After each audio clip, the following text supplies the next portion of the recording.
So today we're going to make this Katsu chicken burger that you can see. It's a thing I'm asked to make most by my friends and family. So let's get in the kitchen and get on with it. So first job we're going to do is prep our chicken. So I've got four 7-ounce chicken breasts from my butcher. First thing we're going to do is take off the mini fillet from the bottom. Just slice through like that on all four of them.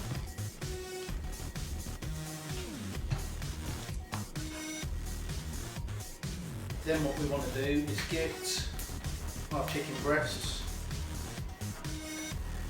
and cut through all the way, hold your hand on the top, cut all the way through. This makes them a little bit more even and they'll cook more evenly when we're done. So you now have 2 bits of chicken per breast.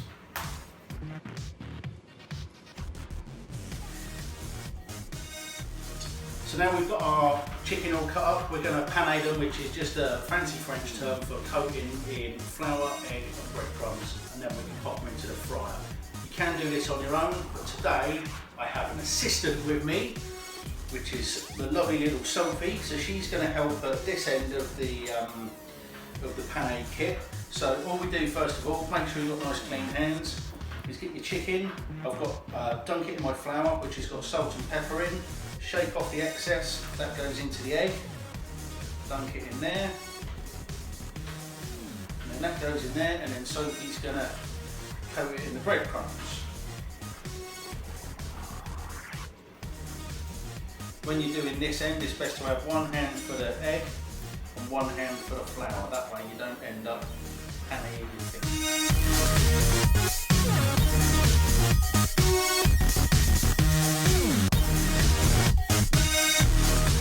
So now you should end up with your chicken breasts like this, all coated nice and evenly in the special panko breadcrumbs. Now these breadcrumbs are not normal breadcrumbs, these are a Japanese style breadcrumb that are made like a normal white loaf, but it's cooked with an electrical current somehow, I don't know how, and then they grate it into these little shards, which are extra dry, so it soaks up less oil when we deep fry it later and makes it a little bit healthier.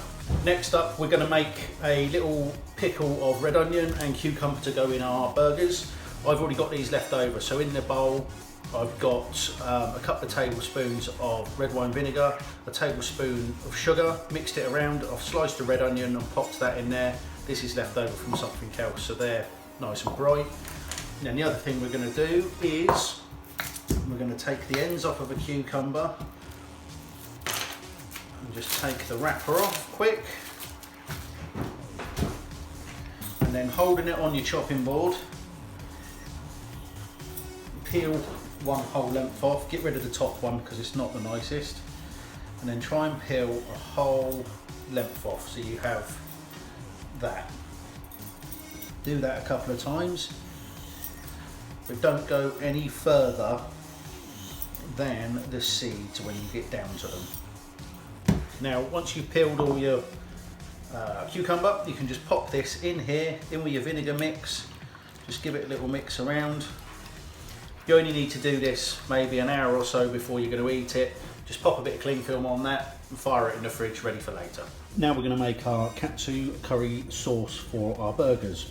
So I've bought a golden curry block from my local Oriental supermarket.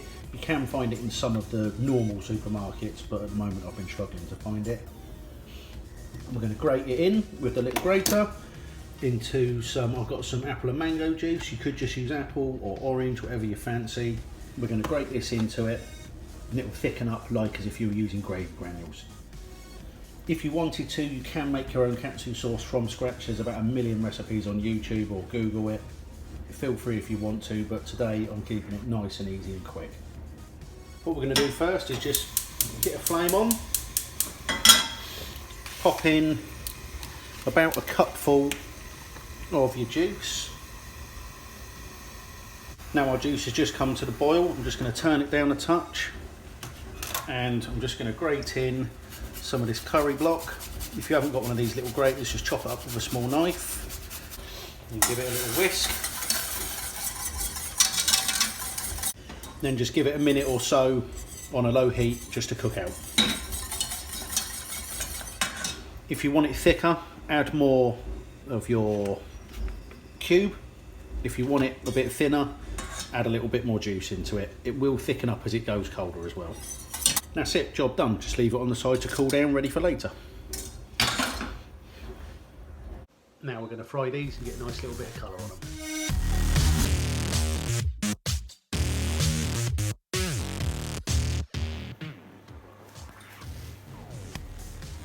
So my oven's now set to 180 degrees and we're just going to pop our chicken in.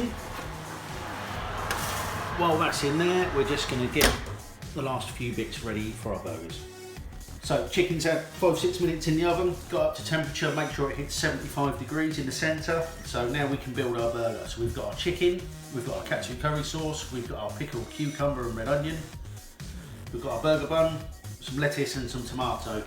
Put some cheese in if you want, I suppose, entirely up to you. So we'll start off with, and a little bit of mayonnaise. I'm going to start off with some Katsu sauce on the bottom. I've just heated this up a little bit just before we started building. Put that in. Then we can go with, I reckon, put in a bit of chicken. Remember these were cut in half, so we can go 2 per burger. A couple of bits of tomato. Couple of bits of baby gem. If you leave the baby gem whole like this, they end up in a nice little side disc. We can put in a little bit of pickled cucumber, a little bit of pickled red onion,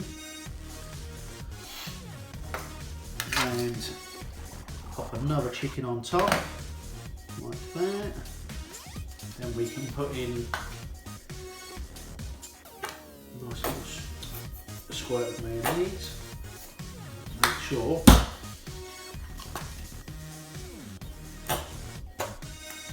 it's coming out properly. And then actually I'm going to put in another little bit of cucumber, another little bit of onion, and we can pop our lid on. And there you have it, one Katsu burger.